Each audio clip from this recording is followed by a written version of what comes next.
Now you might have read the title to this video and thought, wow, this must be a bad game from top to bottom, but actually the opposite is true. Fae Tactics has an incredible art style with some really innovative systems that I've never seen before in a strategy RPG. However, this game has one fatal flaw that holds it back from being truly great. So in today's video, I'll be telling you what's bad, what's great, and ultimately what makes Fae Tactics so disappointing. Let's get started.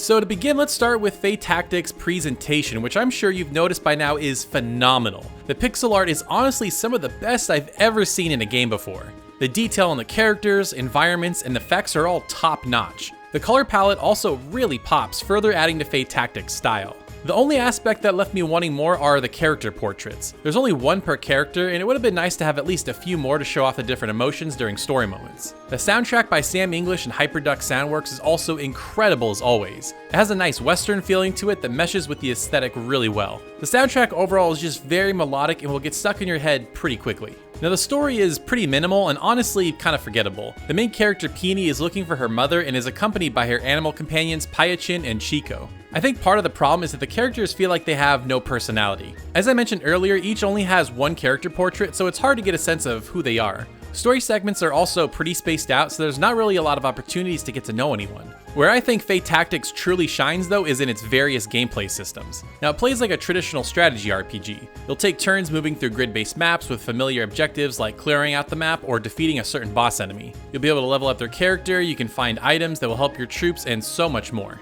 Now what I really like is its seamless menu system during combat. All the information is available super easy and you don't have to mess around in menus. You can easily mouse over enemies and characters to get any information you might need, like their stats and their abilities. You can hold the spacebar down and check the weakness chart. There's even a very convenient turn order on the bottom left side of the screen, so it's easy to grasp all the information available to you so you can just focus on the combat. Now Fae Tactics also has a few other unique elements. For starters, it has this really cool card system, so you can bring in a limited number of cards in a battle that you can cast after they've charged up. These cards can do damage to enemies, increase your attack, heal your allies, and much more. Only one can be cast per turn, but it doesn't take up any character's turn that round. It's almost as if you, the player, are casting it. It's really helpful for getting out of tight situations and adds just another layer of strategy. Now, along with your animal companions, you can also collect other monsters to fight with you. Once you defeat enemies in battle, they'll drop cards that you can collect and you'll then recruit them to your team. Now, you can only bring so many into battle. You're given a set amount of points to spend on troops to bring into battle, with each troop getting an assigned point value. So you kind of have to weigh the pros and cons of which troops to bring in at each fight. There's also a crafting system that lets you increase troop numbers, party stats, and much more. Now Fae Tactics also has a cool branching path system. It kind of felt like side quests at first, which was cool, but then very quickly it kind of became confusing as to which path to take for the main story. Several locations were labeled with story, so I wasn't exactly sure where to go. And here seems like a good point to talk about what I believe is Fae Tactics' fatal flaw, and that is its ridiculous difficulty. Early on, the game teaches you its various systems through very well-designed maps. They're laid out easily to showcase a particular aspect of combat, and they felt really fun. I was having a great time.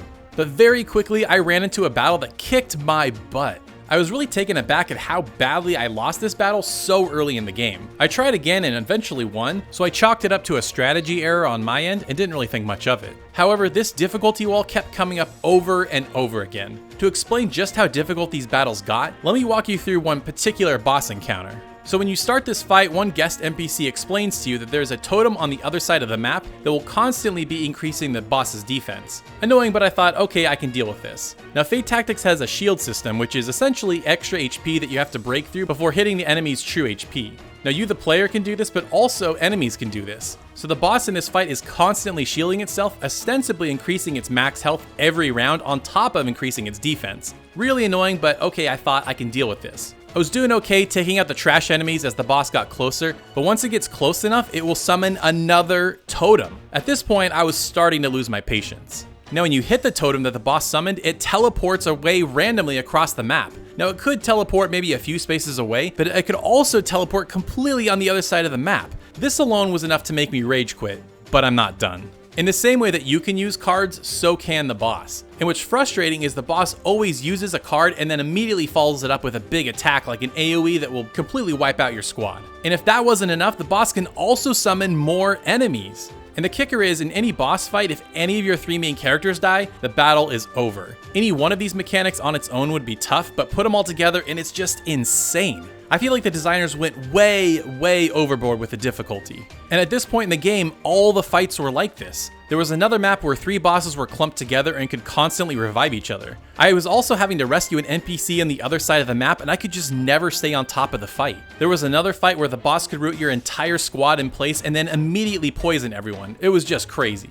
Now you might be asking yourself, can you grind? Sure, there's free battles you can grind to your heart's content, but I feel like there is an inherent design flaw if you have to start grinding not even 10 hours into a game like this. Now you might be also asking, why not just turn down the difficulty? Well, there's no difficulty setting, and this game desperately needs one. And I'm kind of embarrassed to admit that I just couldn't finish the game, and honestly, I didn't feel the desire to grind to try and finish it. I was just burnt out. I felt like the fights were so unbalanced and honestly just completely unfun. And you might be thinking to yourself, maybe this guy just sucks at games, he's never played a strategy RPG. Well, I'll tell you, I've played a lot of strategy RPGs over the last 20 years. Let's take the Wheatgraph fight. It's easily the hardest fight in that game. It's tough, but I beat it. The roof of Ryovane's castle has assassins that can dodge and can one-shot your troops, but again, I was able to beat it.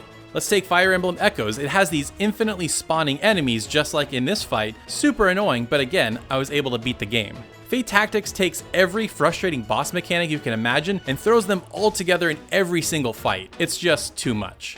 And this is ultimately what disappointed me about Fae Tactics so much. It had so much going for it and had the potential to be excellent, but its brutal difficulty ruins any good it created. The silver lining in all this is that it's all fixable. If they patched it in easy mode or just turned down the difficulty, Fae Tactics would easily be an 8 out of 10 game and I would be thrilled to recommend it. However, unless you're the most hardcore of strategy RPG fans, I just don't think there's much fun to be found here right now. Fae Tactics is eventually coming to Switch, so hopefully the team at Endless Fluff will consider patching the game because I feel like it desperately needs it. Now, if you love strategy RPGs and want to learn about the franchise that started it all, then definitely check out my Fire Emblem series retrospective. I feel like it's the best thing I've ever made on this channel and not nearly enough people checked it out. It would mean the world to me if you go check out the series and let me know what you think. Thank you so much for watching, and we'll see you next time.